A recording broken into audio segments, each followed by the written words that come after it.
जैसा कि हमने पढ़ा बुद्धिमान भिखारी थी। अब ये एक उपदेश की एक पर आधारित एक कहानी है जो वार्तालाप हो रहा है। तो पहले कौन थे?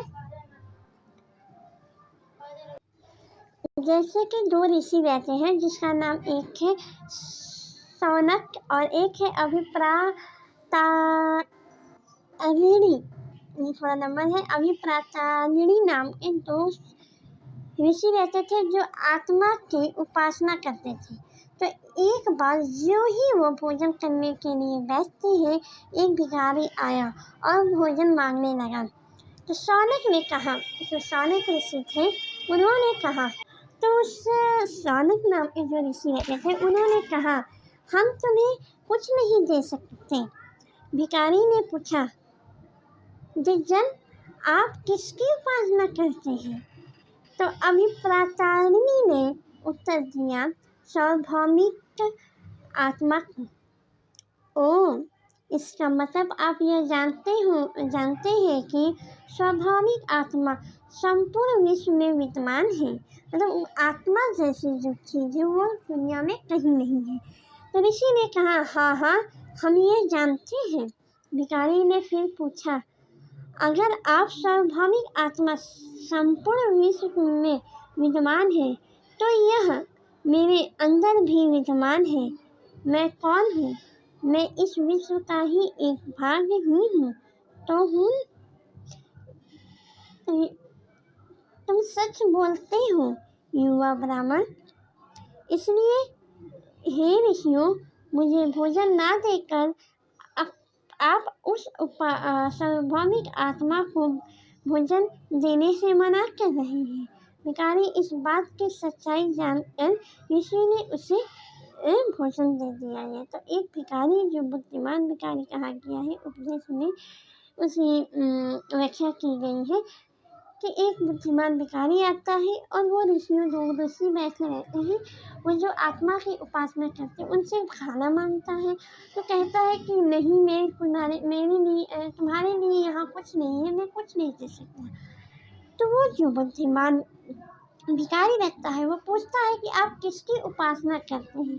तो वो बताते हैं कि हम आत्मा की उपासना करते हैं। तो वो कहते हैं कि तब तो आप जानते ही हैं, तो जो आप आत्मा का जो उपासना कर रहे हैं वो विश्व में विद्यमान है, उसके जैसा कोई नहीं है। वही आत्मा मेरे अंदर भी है, तो मेरे अंदर भी है। तो आप जो ये भोजन मना कर रहे हैं देने को, आप मुझे नहीं मेरी आत्मा को मना कर रहे हैं। ये बात जो ऋषियों सोचते हैं और कहते हैं, हाँ ये तो बिल्कुल सत्य बात कह रही है। भिखारी की यह बात और ये सच्चाई जानकर वो ऋषि जो है उन्हें खाना देने लगते हैं। भिखारी ने भोजन पाने के लिए ऋषियों को किस तरह मनाया, या इसी तरह से उन्होंने मनाया। आगे लिखा, इन चर्चाओं में भाग लेने वाले अधिकतम पुरुष ब्राह्मण तथा राजा होते थे। कभी कभी गर्गी अलापात यह है कि जो ये चर्चा होती थी जिसमें ज़्यादा से ज़्यादा जो थे पुरुष ही भाग लिया करते, या तो राजा रहते थे। लेकिन कभी कभी गार्गी नाम की महिला, अपालह और घोषा और मैंत्री जैसी स्त्री विचारक का भी उल्लेख मिला। ये भी जो कुछ स्त्रियों के नाम है जो उसमें भाग लिया करते थे, जो अपनी विद्वानता के लिए जानी जाती थी और वाद विवाद में भाग लिया करती थी। निर्धन व्यक्ति इस तरह के वाद विवाद में बहुत कम हिस्सा लिया करते थे। जो निर्धन थे, जो गरीब थे उस समय, वह लोग इस हिस्से में बहुत कम ही भाग लिया करते थे। इस तरह के एक प्रसिद्ध अपवाद सत्य काम जबाला का है। देखा, इस तरह का एक प्रसिद्ध अपवाद सत्य काम जबाला का है। सत्य काम जबाला का नाम उसकी दासी माँ के नाम पर पड़ा। सत्य काम के मन में सत्य जानने की तीव्र जिज्ञासा उत्पन्न हुई। गौतम नामक एक ब्राह्मण ने उन्हें अपना शिक्षार्थी के रूप में स्वीकार किया तथा वे अपने समय के सर्वाधिक प्रसिद्ध विचारों में से एक बन गए। उपनिवेशों में कई विचारों का विकास बाद में प्रसिद्ध विचार शंकराचार्य ने के द्वारा किया गया, जिसके बारे में तुम अध्याय नंबर 5 में पढ़ोगे। ये क्या कह रहा है? हाँ, तो इसमें क्या बताया गया कि जब वहाँ पे कुछ चर्चे होते थे, उसमें कुछ महिला भी भाग लेती थी और जो निर्धन लोग थे वो बहुत कम भाग लिया करते थे। इसी में एक सबसे प्रसिद्ध नाम आया है सत्यकाम जबाला। सत्यकाम जबाला का नाम जो है उसकी जो दासी माँ थी उसके नाम पे पड़ा है। सत्यकाम का मन जो है सत्य जानने के लिए बड़ी उत्साहित रहता था वह तथा अपने समय का सर्वाधिक विचार था, मतलब सबसे ज्यादा प्रसिद्ध विचारक थे, ठीक बने।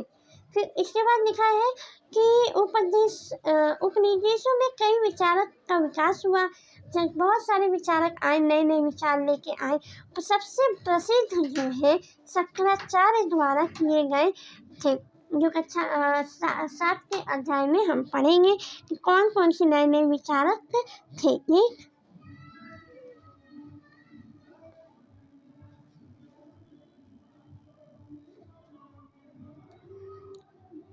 वैकरणविद प्राणिनि। तो इस युग में कुछ अन्य विद्वान भी खोज रहे थे। इन्हीं प्रसिद्ध विद्वानों में से एक प्राणिनि ने संस्कृत भाषा का व्याकरण की रचना की। किसने व्याकरण की रचना की?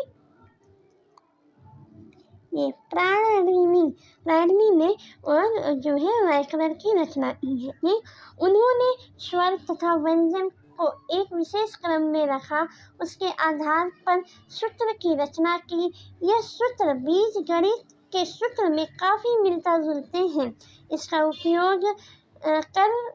उपयोग कर उन्होंने संस्कृत भाषा के उपयोग के नियम लघु सूत्र 3000 के रूप में लिखिए, मतलब कहा है लिखिए, नहीं बोला है लिखिए। जो उस समय के नए नए विद्वान की खोज भी हो रही थी, उसी में एक नए विद्वान का नाम आता है जिसका नाम है पाणिनि। पाणिनि जो थी पाणिनि नाम है, जो बहुत कठिन शब्द है। तो इन्होंने जो है संस्कृत का जो भाषा है संस्कृत की रचना की। इन्होंने स्वर और व्यंजन को एक क्रम में रखा, जिसके आधार पे यह सूत्र बनाया, जो जैसे कि बीज गणित के सूत्र होते हैं, ठीक वैसे ही इसके भी सूत्र मिलते जुलते हैं। ये जो लघु नियम है जिसमें 3000 रूप लिखे गए हैं। अब आगे हम आते हैं, अब पढ़ेंगे जैन धर्म। जैसे कि बौद्ध धर्म अलग होता है, उसी प्रकार के जैन धर्मी होते हैं। अब जैन धर्म क्या है कि इसके प्रवर्तक का नाम क्या है कि जैन धर्म के पहले जो संस्थापक थे उसे ऋषभ देव थे, शायद ऋषभ देव है। लेकिन जो 23वें जो तीर्थाटक थे वो जो है महावीर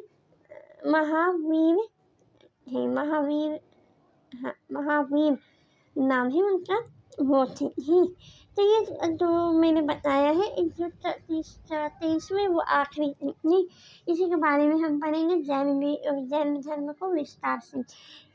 लिखा है इसी युग के अर्थात लगभग 2500 वर्ष पूर्व जैन धर्म के 24वें तथा अंतिम तीर्थंकर वर्धमान महावीर ने भी अपने विचार का प्रचार किया। 24वीं सॉरी बच्चों, मैंने 23वें बताए थे ना, वो 24वें जो तीर्थंकर थे जिनका नाम क्या था, जैन धर्म के प्रवर्तक थे जिनका नाम क्या था, महावीर। ठीक, वह विजक संघ के लिच्छवी कुल के एक क्षत्रिय राजकुमार थे। कौन थे वो? जो वज्जिक संघ था, जो महाजनपद का एक अलग जनपद था जिसका नाम झिक्किक था, वहाँ संघ थे। लिच्छवी कुल के एक क्षत्रिय परिवार के राजकुमार थे। इस संघ के विषय में तुमने अध्याय 5 में पढ़ा होगा। इस संघ के लोग जो थे एकजुट होकर अपने वजित महाजनपद के बारे में पढ़ा होगा, क्योंकि वहाँ के जो राजा थे एक नहीं थे, बहुत सारे राजा एक साथ मिल के वहाँ निर्णय वहाँ कोई भी समस्या का समाधान निकालते थे, एकजुट होकर कार्य करते थे। तो उसी के एक क्षत्रिय परिवार के ये राजकुमार थे। ये 23 वर्ष की आयु में इन्होंने घर छोड़ दिया। किस 30 वर्ष की आयु में इन्होंने घर को छोड़ दिया और जंगल में रहने लगे। 12 वर्ष तक उन्होंने कठिन और एकांत जीवन व्यापित किया। इसके बाद उन्हें ज्ञान प्राप्त हुआ। जैसे कि 23 वर्ष के थे वो तब उन्होंने घर छोड़ दिया और अकेले जीवन यापित करने के लिए वह कहाँ चले गए, जो जंगल में चले गए और बहुत कठिन तपस्या की, जिसके बाद उन्हें ज्ञान की प्राप्ति होती है। उनकी शिक्षा जो थी बहुत सरल थी, बहुत ही आसान थी। सत्य जानने की इच्छा रखने वाले प्रत्येक स्त्री व पुरुष को अपना घर छोड़ देना चाहिए कि उन्हें अहिंसा नियमों का कड़ाई से पालन करना चाहिए, अर्थात किसी भी जीव को ना कष्ट देना चाहिए और ना ही उसकी हत्या करनी चाहिए, महावीर का कहना था। लेकिन उनकी जो शिक्षा थी बहुत सरल थी। जो भी सत्य जानने की इच्छा रखता है, मुझे पता चले हकीकत क्या है, तो जो भी स्त्री पुरुष है उसे घर को अपना छोड़ना होगा। वह अहिंसक मतलब हिंसा ना करे, अहिंसा के नियम पे उसे चलना होगा और जो भी जीव चीज़ है उसे ना कष्ट दे, ना उसे मारे, उनकी हत्या नहीं करे, ऐसा उनकी शिक्षा थी। ठीक, फिर लिखा है महावीर का कहना था कि सभी जीव जीना चाहते हैं, सभी के लिए जीवन प्रिय है। महावीर ने अपनी शिक्षा प्राकृतिक में दी है। यही कारण है कि साधारण जन भी इनके और उनके अनुयायियों की शिक्षाओं को समझ सकते थे। देश के अलग अलग हिस्सों में प्राकृतिक के अलग अलग रूप प्रचलित थे। प्रचलित क्षेत्र के आधार पर ही उनके अलग अलग नाम थे। जैसे मगध में बोली जाने वाली प्राकृतिक मगधी कहलाती थी। अब जैसे इन्होंने कहा कि जो महावीर प्रसाद थे, महावीर जो थे वह जो है अपनी जो शिक्षा जो है अपने सरल भाषा में दिया करते थे, सरल भाषा में दिया करते थे। जैसे कि महावीर जो थे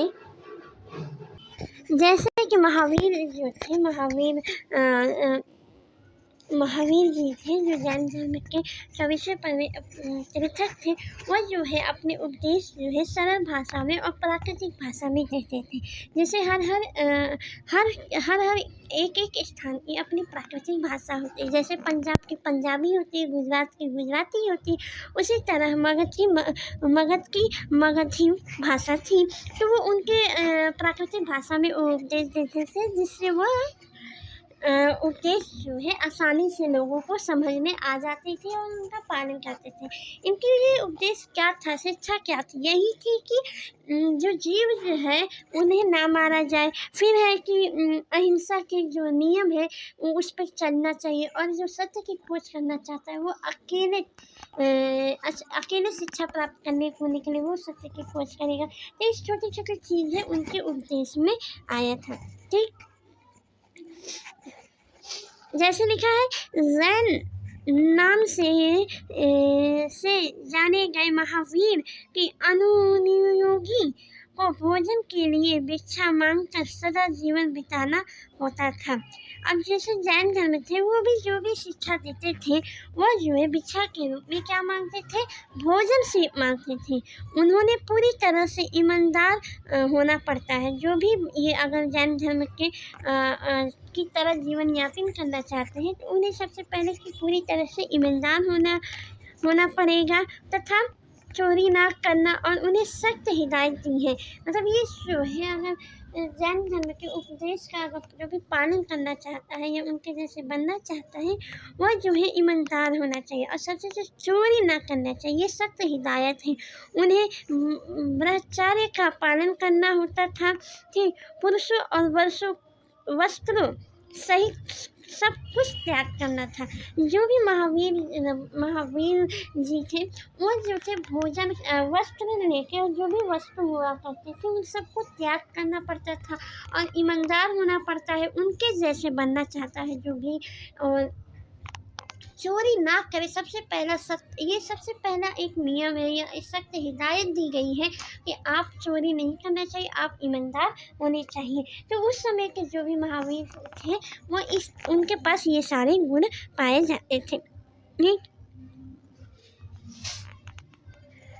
अधिकांश व्यक्ति के लिए ऐसे कड़े नियम का पालन करना बहुत कठिन था। मतलब जो भी उस समय के लोग हैं या जो भी लोग महावीर स्वामी जैसा बनना चाहते, तो ये जो नियम है बहुत कठिन होता था इसका पालन करना। फिर भी हजारों व्यक्तियों ने नई जीवन शैली को जानने और सीखने के लिए अपने घरों को छोड़ दिया। कई अपनों घरों पर ही रहे और कुछ भेषणों बनने लोगों को भोजन प्राप्त करने की और उनकी सहायता करते रहे। तो इसमें क्या बताया गया है कि ऐसे बहुत से लोग थे जो इन कठिन नियम का पालन करके अपने जीवन शैली को सीखने और समझने की कोशिश किया करते थे। कुछ लोग तो है घर छोड़ देते थे, लेकिन कुछ लोग हैं घर ही में रहकर भिक्षुक और भिक्षणी बनने कर लोगों को भोजन प्राप्त करने में सहायता करते थे। ऐसे कुछ लोग थे। मुख्य व्यापारियों ने जैन धर्म का समर्थन किया। जो व्यापार थे वो जो है मुख्य रूप से जैन धर्म का समर्थन किया करते थे। किसानों के लिए इन नियमों का पालन अत्यंत कठिन था, क्योंकि फसल की रक्षा के लिए उन्हें कीड़े मकोड़ों को मारना पड़ता था। परंतु बाद की सदियों में जैन धर्म उत्तर भारत में कई हिस्सों के साथ साथ गुजरात, तमिलनाडु और कर्नाटक में भी फैल गए। महावीर तथा उनके अनुयायियों की शिक्षा कई सदियों तक मौखिक रूप से में रही। वर्तमान रूप में उपलब्ध जैन धर्म की शिक्षाएं लगभग 1500 वर्ष पूर्व गुजरात के वल्लभी नामक स्थान पर लिखी गई थी। ठीक, तो ये हमें बता रहा है कि उस समय के जो व्यापार थे वो लोग को ये नियम करने में बहुत जैन धर्म को बहुत समर्थक मिला था। लेकिन जो किसान थे वो जो है जैन धर्म को पूरी तरह से नहीं कर पाते, क्योंकि उन्हें जो कृषि और फसल के लिए बहुत से जानवरों को उन्हें मारना पड़ता था। ठीक, जिसके वजह से उनको जो है ये नियम का पालन नहीं कर पाते थे। और जैन धर्म है बहुत जगह फैल गई, जैसे उत्तर भारत के हिस्सों में के साथ साथ गुजरात, तमिलनाडु, कर्नाटक में भी फैली थी। ये जो है ये जो शिक्षा है लोगों तक मौखिक रूप से फैलाया जाता था। बाद में जो है यह जो कहाँ लिखा गया है, वल्लभी नामक स्थान पे इसे लिखा है मानचित्र नंबर 7 पृष्ठ नंबर 89 में देखिए। ठीक, जैन, अब यहाँ छोटे से चीज में आपको डिब्बे में आपको दिख रहा है ये जो इम्पोर्टेंट चीज लिखी है, अब इसे पढ़ती हूँ। जैन शब्द जिन शब्द से निकला है जिसका अर्थ है विजेता। जैन जो है उसका अर्थ क्या होता है, विजेता है। और जो किससे बना है, जैन से बना है। महावीर के लिए जिन शब्द उपयोग क्यों है, महावीर जी जो थे, महावीर स्वामी जो थे, उनके लिए जैन धर्म क्यों, क्योंकि उन्होंने सत्य पे विजेता पाई थी, सत्य की खोज करके उस पर विजय पाया था, अहिंसा पे विजय पाया था। तो इस तरीके से कुछ चीज़ें हैं जो जैन धर्म के लिए महत्वपूर्ण है। आगे पढ़ेंगे बच्चों संघ क्या है। आगे पढ़ते हैं संघ। महावीर तथा बुद्ध दोनों का ही ये मानना था कि घर को त्याग करने पर ही सच्चे ज्ञान की प्राप्ति हो सकती है।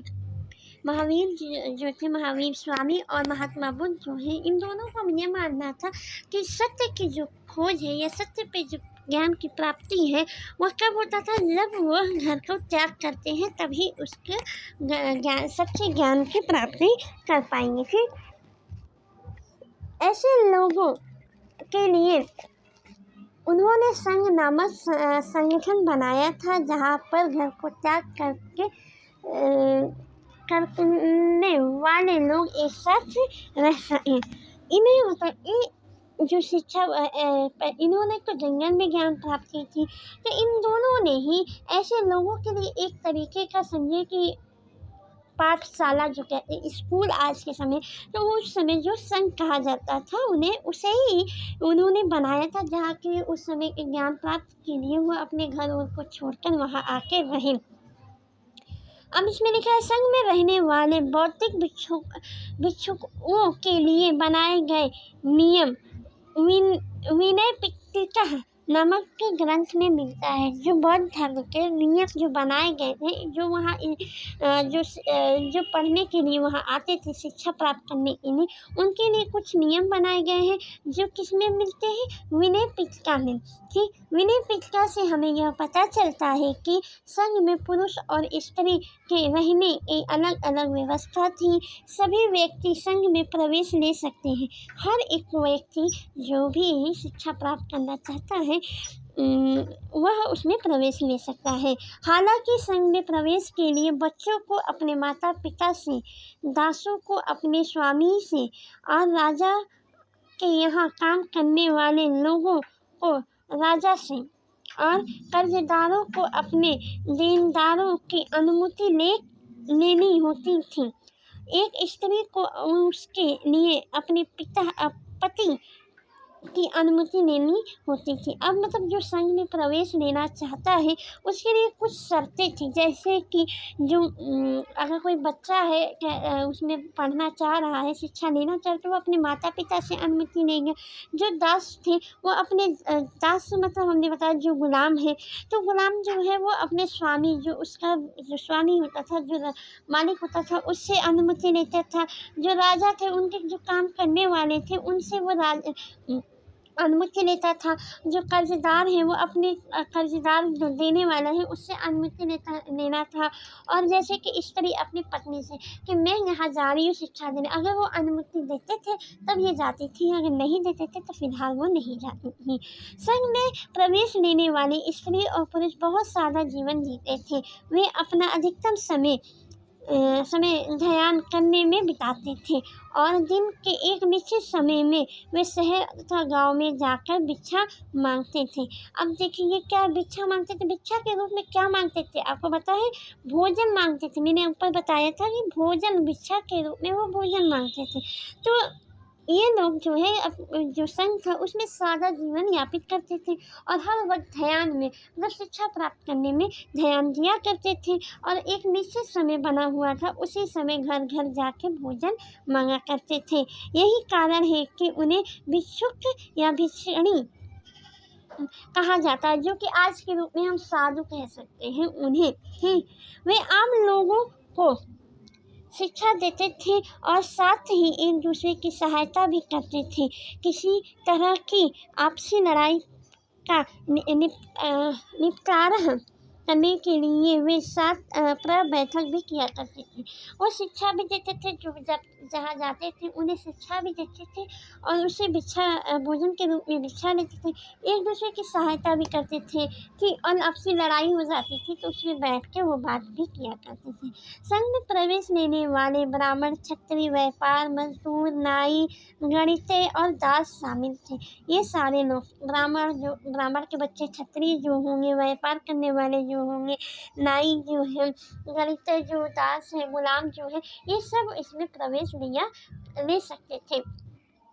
इनमें से कई लोग ने बुद्ध की शिक्षाओं के विषय में लिखा तथा कुछ लोगों ने संघ में अपने जीवन के विषय में सुंदर कविता की रचना की। जो कुछ लोग थे उसमें जो है महात्मा बुद्ध की शिक्षाओं के बारे में लिखा है, तो कुछ लोग जो थे कुछ सुंदर सुंदर कविता संघ के ऊपर अपने जीवन पे, संघ में बीते जीवन पे उन्होंने अच्छी अच्छी कविताएं लिखी। अब लिखा है नीचे क्या लिखा है, पिछले अध्याय में वर्णित संघ तथा उसके अध्याय में इस अध्याय में वर्णित संघ के बीच दो विभिन्नता बताए। इनमें से कोई समानता दिखाई है। अब जैसे समानता विभिन्नता ये है कि इस संघ में जो ब्राह्मण, क्षत्रिय, मजूर थे, नाई थी और गरीब दास सब जो है हिस्सा ले सकते थे। लेकिन उसमें जो थे अ जो शत्रु दास थे, स्त्री थे और आम किसान जो थे वो जो है उसमें हिस्सा नहीं ले सकते थे। ये जो अंतर हो गए और फिर उसमें जो है उसमें पिछले अध्याय में जो संघ थी उसमें जो है कई राजाएं बैठ के आपस में निर्णय लिया करते थे, किसी भी समस्या को समाधान किया करते थे। और इस संघ में जो है इसमें जो है स्त्री पुरुष बच्चे जो है शिक्षा प्राप्त करने के लिए आया करते थे। अब जैसे कि अब समानता क्या इसमें जो है शिक्षा प्राप्त किए थे, इसमें भी जो है निवारण के लिए बैठक हो सकती थी, जैसे कहीं मारपीट हो तो बैठ के निवारण किया जाता, उसमें भी एक तरीके का निवारण के लिए बैठा होते थे, एक दूसरे का विचार विमर्श करते थे। वह उस समय के भी राजा किसी भी समस्या का विचार विमर्श करते थे और इस समय में वह क्या है जब भी लड़ाई हो जाती थी या कोई भी तो एक साथ कार्य करते थे। उस संघ में भी एक साथ मिलजुल के कार्य किया जाता था और इस संघ में मिलजुल के कार्य किया जाता था। ये दो छोटे छोटे अंतर है और विभिन्नता मैंने बता ही दिए हैं और अंतर भी बता ही दिए, समानता भी बता दिए हैं और विभिन्नता भी बता दिए हैं। ठीक, अब बढ़ते हैं विहार। विहार क्या है? ये जैन तथा बौद्ध भिक्षु को पूरे साल एक स्थान से दूसरे स्थान घूमते हुए उपदेश दिया करते थे। केवल वर्ष विश्व में जब यात्रा करना कठिन हो जाता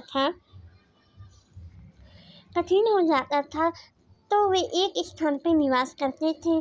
ऐसे समय वे अपनी अनुयायियों द्वारा उद्योग में बनवाए गए अस्थायी निवासियों में अथवा पहाड़ी क्षेत्र के प्राकृतिक गुफा में रहते थे।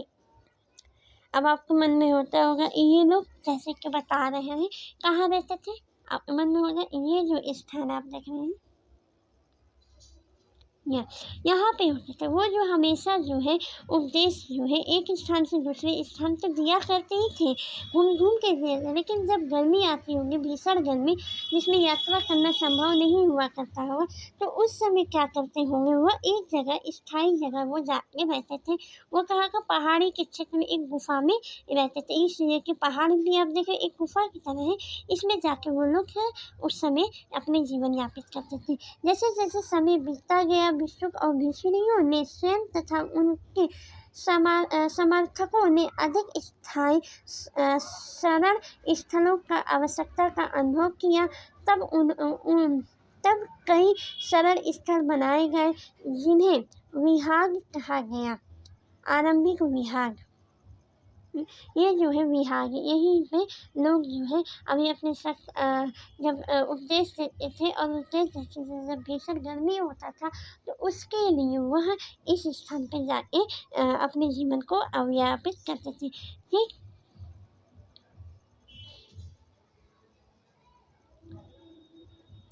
लिखा है प्रारंभिक विहार लकड़ियों के बनाए गए और बाद में इसका निर्माण में ईंट का उपयोग होने लगा।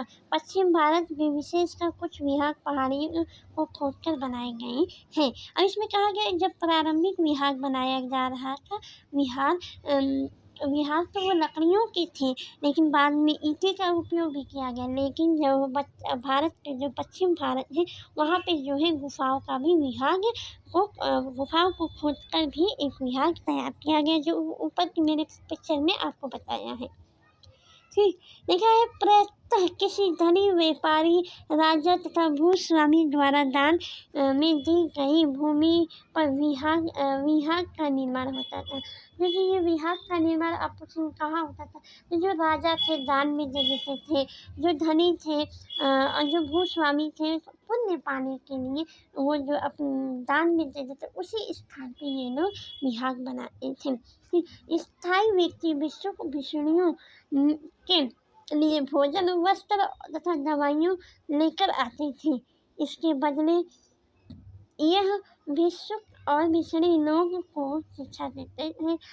आगे आने वाली शताब्दियों में बौद्ध धर्म उपमहाद्वीप के विभिन्न हिस्सों के साथ साथ बाहरी क्षेत्र में भी फैल गई। अब जैसे कि जब एक स्थान पर ये भिक्षुक रहने लगे तो इनके भोजन, कपड़ा और जो भी दवाइयाँ हुई, जो भी ज़रूरत का सामान था वो लोग लाते थे। क्यों? कौन लोग? जिसे उन्हें शिक्षा जो प्राप्त करते थे वो लोग उनको लाते थे। उसे लाके उन्हें दिया करते थे। ठीक, ये हो गया। और ये जैसे जैसे इंसान आगे चलता गया, महात्मा बुद्ध का जो उपदेश है वो कई क्षेत्रों में भी फैला। सिर्फ भारत ही में नहीं, मतलब कई अलग अलग क्षेत्रों में भी फैला है। इस समय बौद्ध धर्म की एक नई धारा महायान का विकास हुआ। ठीक? कहा गया है कि इसी समय बौद्ध धर्म में एक नई धारणा का विकास हो रहा था जिसका नाम महायान था। ठीक, इसकी दो विशेषता थी। पहली, मूर्ति में बुद्ध की उपस्थिति सिर्फ कुछ संकेतों के माध्यम से दर्शाई गई थी। मिसाल के तौर पे उनके निर्माण प्राप्ति की पीपल के पेड़ की मूर्ति द्वारा दर्शाया जा सकता है तथा अब बुद्ध की प्रतिमा बनाई जाने लगी। इनमें से अधिकांश मथुरा में तो कुछ दक्षशिला में बनाई गई थी। अब क्या है, उस समय एक नई धारणा का विकास होने लगा जिसे महायान कहा गया। महायान में क्या होता था कि महात्मा बुद्ध जो है पीपल के पेड़ के नीचे जिन्हें शिक्षा की प्राप्ति हुई है उनकी जो है मूर्तियां बनने लगी। ये कहाँ बनने लगी? अधिकांश जो है मथुरा में और तक्षशिला में बनाई जाने लगी थी। दूसरा परिवर्तन जो था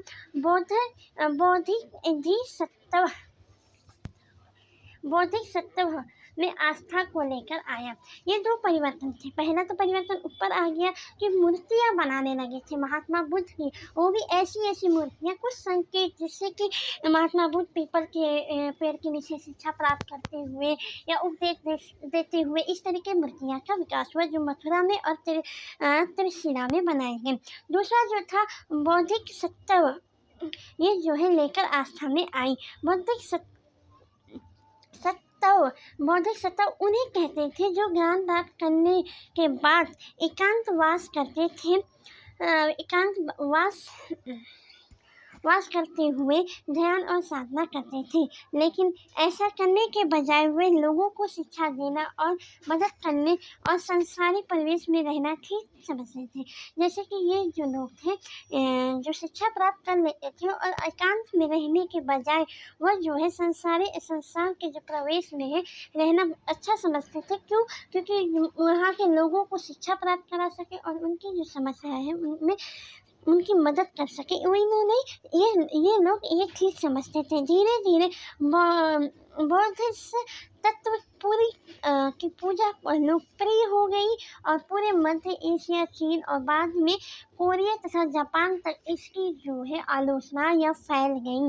ये इतनी तेजी से फैली ये आस्था कि ऐसा जो कर रहे थे उस समय के लोग कि मध्य एशिया, चीन और बाद में कोरिया तथा जापान तक फैली। बौद्ध धर्म के प्रचार पश्चिम और दक्षिण भारत में हुआ, जहां बौद्ध भिक्षुकों के रहने के लिए पहाड़ियों के दर्जनों गुफे खोदे गई। ये बौद्ध धर्म का प्रसार जो हो रहा था वो ज़्यादा से ज़्यादा कहाँ हो रहा था? पश्चिम और दक्षिण भारत में हुआ है, जहाँ पे जो बौद्ध धर्म की शिक्षा प्राप्त करने वाले जो भिक्षुक थे वह जो थे वहाँ पे क्या था, पहाड़ियाँ खोदी गई उनके रहने के लिए। ठीक, लिखा है बौद्ध धर्म दक्षिण और पूर्व की ओर जैसे श्रीलंका, म्यांमार, थाईलैंड और इंडोनेशिया सहित दक्षिण और पूर्वी एशिया में अन्य भागों में फैले। मतलब दक्षिण और पश्चिम भारत में तो बौद्ध धर्म का प्रचार था ही, उसके बाद थाईलैंड, इंडोनेशिया, म्यांमार और श्रीलंका तक भी इनकी जो है धर्म का प्रचार फैला। ठीक, थेरवाद नामक बौद्ध धर्म का आरंभ हुआ इन क्षेत्र में ही अधिकांश प्रचलित हुआ। जो इस धर्म जो में बौद्ध धर्म का नया नाम आया थेरवाद नामक का जो है इस समय के धर्म का विकास हुआ और जो है बहुत ही वहाँ पर ये प्रचलित था। ये तीर्थ यात्रा अब तीर्थ यात्रा क्या है? ठीक, तीर्थ यात्री में वे पुरुष और स्त्री होते थे। तीर्थ यात्रा या तीर्थ यात्री किसे कहते थे? क्या होता था ये? यात्रा मतलब आप समझिए एक सफर होता है एक स्थान से दूसरे स्थान, जब वो तय किया जाता है उसे यात्रा कहते हैं। तो उसी तीर्थ यात्री वे स्त्री और पुरुष होते थे जो प्रार्थना के लिए पवित्र स्थल की यात्रा किया करते थे। इसी तरह भारत में की यात्रा हम पर आए चीनी बुद्ध तीर्थ के फासियन काफी प्रसिद्ध है। जो चीन के तीर्थक थे बौद्ध के धर्म से, क्या नाम था उनका? फासियन। फासियन जो थे काफी प्रसिद्ध है, वो भी एक यात्रा पर आए थे भारत में ही। वह करीब 16 साल पहले आए थे। स्वयं तत्संग 14 साल पहले भारत आए थे। इसके करीब 5 साल बाद इंतसिंह आया था। वे सब बौद्ध के जीवन से जुड़ी जगहों तथा प्रसिद्ध मठों को देखने के लिए भारत आए थे। ये जो तीर्थ यात्री थे वो क्या करने आए थे? बौद्ध धर्म जहाँ पे उपदेश दिए थे, जहाँ पे उन्होंने ज्ञान प्राप्त किया था, उन जगहों को देखने के लिए ये जो थे चीनी यात्रा चीन के आए थे। ठीक, ये अलग अलग जो नाम मैंने बताया है, ये लोग जो है भारत आए थे सिर्फ बौद्ध धर्म के उपदेश कहाँ पे हुआ ये सब देखने के। एक ये नाम है, आप नोट सुनिएगा, ये नाम है और एक फेशियन। ये 3 नाम है जो भारत में आए थे यात्रा के लिए। इनमें से प्रत्येक तीर्थ यात्रा ने अपनी यात्रा का वर्णन लिखा। इसमें से जो प्रत्येक है उन्होंने अपनी यात्रा के बारे में लिखा। इनमें अपनी यात्रा के दौरान में आने वाली मुश्किल को भी लिखा है। इन यात्राओं को कई वर्ष लग जाया करते थे। जिन देशों और मार्गों में उन्होंने देखा उनके बारे में उन्होंने लिखा। उन किताबों के बारे में भी उन्होंने लिखा जिनमें वह अपने साथ ले गए थे। ये क्या कह रहा है? ये लाइन जो हमसे कह रहा है कि ये जो यात्री थे वह जो यात्रा आए थे करने, उनके उस जिस जगह पे जाते थे उसके बारे में लिखते थे, और जो यात्रा करने में जो उनकी मुश्किलात आती थी उनके बारे में लिखी, और वो सारी किताबों के बारे में लिखे हैं जो इन्होंने लेके आए थे। ये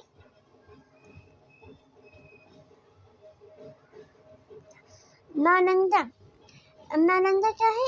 शिक्षा का एक विशिष्ट केंद्र है, एक प्रकार का पाठशाला कह सकते हैं। नालंदा जो थी, नालंदा विश्वविद्यालय इनाम से भी जाना जाता है। अब देखते हैं, ठीक, अब इसके बारे में थोड़ा सा पढ़ना है, उसके बाद हमारा ये लेसन खत्म होगा। अब लिखा क्या है? ये जो है नालंदा जो है हर्षवर्धन शासन में इनका विकास हुआ था। स्वयं तत्संग तथा अन्य तीर्थयात्रियों ने उस समय के सबसे प्रसिद्ध बौद्ध विद्या केंद्र नालंदा विश्वविद्यालय में अध्ययन किया। जो भी चीनी यात्रा करने वाले थे, जैसे स्वयं तत्संग जो थे, वो बिहार में स्थित है। जो इस समय का जो बिहार है वहाँ पे नालंदा नामक का एक विश्वविद्यालय थे, वहाँ पे ही अध्ययन के लिए जाया करते थे। उसने नंदा के बारे में इस प्रकार लिखा। यहाँ के शिक्षक योग्य और बुद्धि में सबसे आगे थे। बुद्ध के उपदेशों का वहाँ पूरी ईमानदारी से पालन करते हैं। मत के नियम काफ़ी सख्त हैं जिन्हें उनको मानना पड़ता है। पूरे दिन वाद विवाद चलते रहते ही हैं, जिससे युवा और वृद्ध दोनों एक दूसरे की मदद करते थे। विभिन्न शहरों के विद्वान लोग अपनी शंकाएं दूर करने के लिए आते हैं। नए आगंतुकों से पहले द्वारपाल की कठिन प्रश्न पूछते हैं, उन्हें अंदर जाने की अनुमति मिलती है। जब वे द्वारपाल को सही उत्तर दे पाते हैं तो 10 में से 7-8 सही उत्तर दे पाते हैं। तभी अब ये कहा गया है कि जो यहाँ पे जाते थे अपनी समस्याओं को प्रश्न के उत्तर को लेकर, उसमें से 10 जाते थे जिसमें 7 आप ही सही उत्तर दे पाते थे और उन्हें द्वार के अंदर जाने दिया जाता था, नहीं तो नहीं जाने दिया जाता था। उनके लिए भी एक मठ में काफ़ी नियम बनाए गए थे और जो वृद्ध और युवा थे वो अपने विचारों को बहस हुआ करते थे और एक दूसरे की मदद भी करते थे। इस तरह से वहाँ पर शिक्षा प्राप्त किया करते थे। दूर-दूर से लोग यहाँ पे अपनी समस्याओं का समाधान जानने के लिए आते थे। जीवन के चरण आश्रम। अब देखो जीवन उस समय जो इस काल में जीवन का आश्रम का भी विकास होता है, जो जीवन के अलग-अलग चरण में है। आश्रम का तात्पर्य जीवन के एक चरण से है, जैसे कि ब्रह्मचार्य, गृहस्थ, वानप्रस्थ और संन्यास नामक 4 आश्रम की व्यवस्था है। ब्रह्मचार्य के अंतर्गत ब्राह्मण, क्षत्रिय और वैश्य से यह अपेक्षा की जाती थी कि इस चरण के दौरान वे सादा जीवन बिताकर वेद का अध्ययन करेंगे। जो ब्राह्मण थे, जो क्षत्रिय थे और जो वैश्य थे, वैसे व्यापार जो करते थे, उनको ये अपेक्षा की जाती थी वो अपने सादा जीवन को जिए और यहाँ पे वेदों की मतलब शिक्षा प्राप्त करें। गृहस्थ आश्रम के अंतर्गत उन्हें विवाह कर एक गृहस्थ के रूप में रहना होता था। वानप्रस्थ के अंतर्गत उन्हें जंगल में रहकर साधना करनी पड़ती थी, अतः उन्हें सब कुछ त्याग करके सन्यासी बनना पड़ता था। जो वानप्रस्थ थे, जो आश्रम थे, उनमें जो थे उन्हें जो है जंगल में रहना पड़ता था और उन्हें सब कुछ त्याग करके एक सन्यासी के रूप में बनना पड़ता था।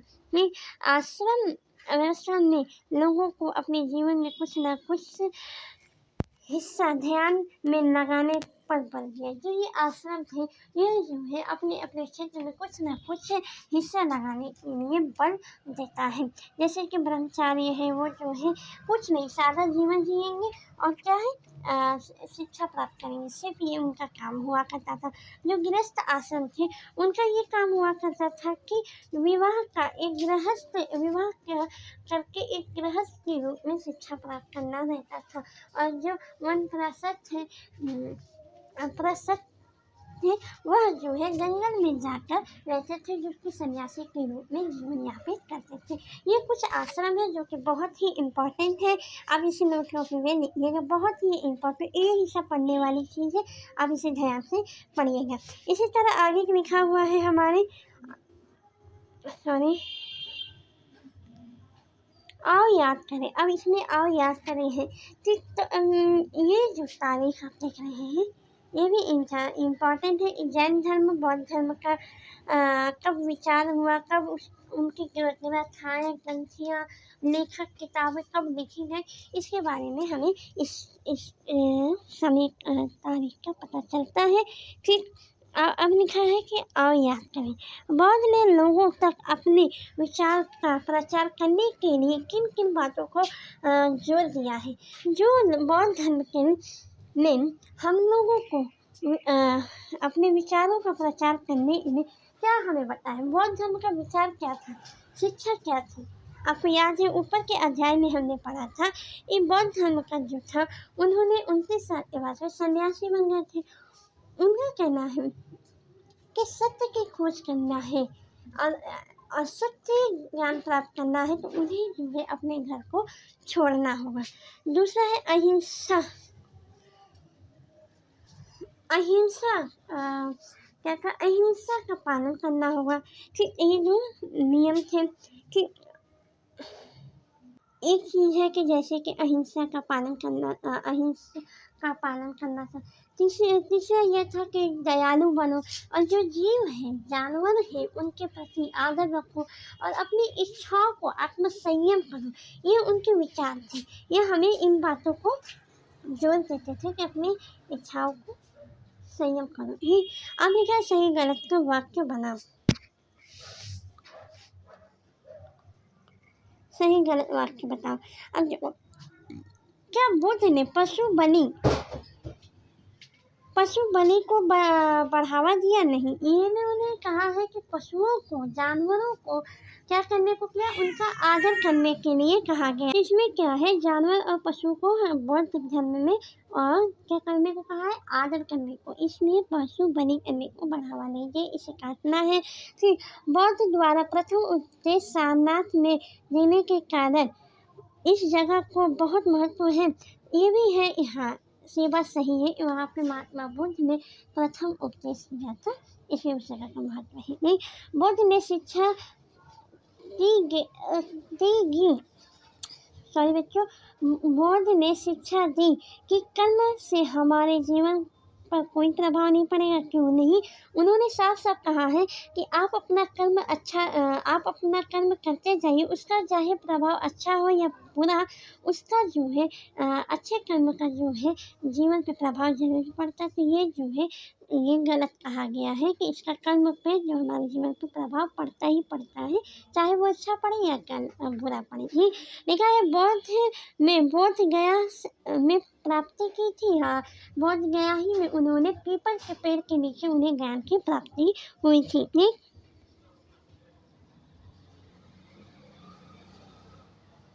लिखा है उपनिवेशों के विचारकों का मानना है कि आत्मा और ब्रह्मांड वास्तव में एक ही है। हाँ, उनका मानना है कि क्योंकि आत्मा भी जो है जो मृत्यु के बाद वो भी रह जाती है और ब्रह्मांड भी है, तो इस तरह के दोनों ही एक ही है, ये भी जो है सही बताया गया है। उपदेशों के विचार किन प्रश्नों के उत्तर देना चाहते थे? उपदेश जो है उपनिवेशों के विचार किन प्रश्नों का उत्तर देना चाहते थे? वही चीज की जो है आत्मा जो है मरने के बाद कैसा जीवन है, मरने के बाद भी जीवन है कि नहीं है। फिर और जो है कुछ लोग तो ये प्रश्नों के उत्तर खोजना चाहते थे कि जो यज्ञ करते हैं उसका क्या हमारे जीवन में उपयोगी है कि नहीं। महावीर चौथा क्वेश्चन है, महावीर की प्रमुख शिक्षा क्या थी? महावीर की प्रमुख शिक्षा यही थी कि हमें क्या होना चाहिए, सबसे पहले ईमानदार होना चाहिए, चोरी नहीं करनी चाहिए। दूसरी चीज़ क्या थी, हमें जीवों के प्रति प्रेम रखना चाहिए, क्योंकि उन्हें भी जीने की इच्छा होती है। और उनका ये भी शिक्षा कि अगर सत्य ज्ञान प्राप्ति चाहते हो तो घर से सन्यासी बनो। फिर इस तरीके से कुछ उनका सत्य बोलने तो इस तरह की उनकी कुछ शिक्षा थी। फिर आज की क्लास यही ख़त्म होती है बच्चों। इसमें जो अपनी थोड़ी गलती है उसे आप उस गलती को माफ़ कीजिएगा, लेकिन मैं पूरी तरह से इसे समझाने की कोशिश की हूँ। अगर कोई भी डाउट हो तो मुझे फिर से बताइएगा, मैं फिर से एक्सप्लेन करूँगी इस चैप्टर को। अगर समझ में नहीं आया होगा प्लीज़ मुझे ज़रूर बताइएगा। Okay, bye.